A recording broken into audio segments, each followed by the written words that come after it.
madaxweynaha dowladda federaalka Soomaaliya mudane Maxamed Cabdullaahi Maxamed Farmaajo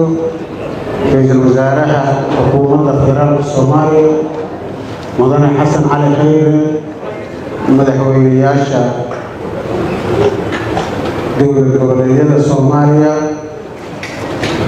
madaxweyne ku-xigeenka Galmudug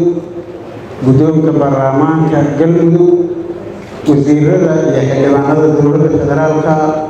wasiirada iyo xildhibaanada dowlad goboleedyada marti sharafta mas'uuliyiinta inta isugu timid assalaamu calaykum waraxmatullaahi wabarakaatu runtii caawa sida ay sheegeen madaxweyneyaalkii iga horreeyey waa habeen taariikhi ah oo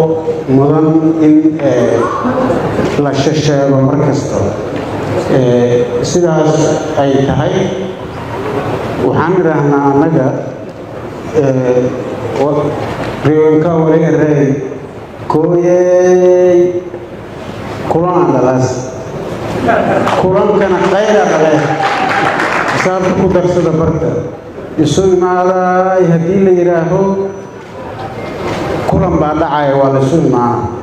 haddii la isu yimaadana ibaatinkaas khayr buu dhalaa imaatinkii ha la isu imaadani inta la isugu yimid qaybkii ay dhashay yaan caawa u fadhinaa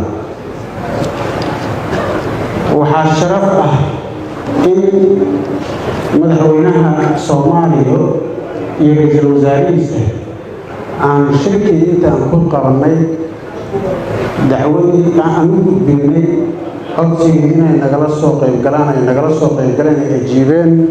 in uu ku dhammaado si midnimo ah wada shaqayn ah walaalnimo ah soomaalinimo leh isu tanaasul leh saa ogtihiin maanta marxaladda ay Soomaaliya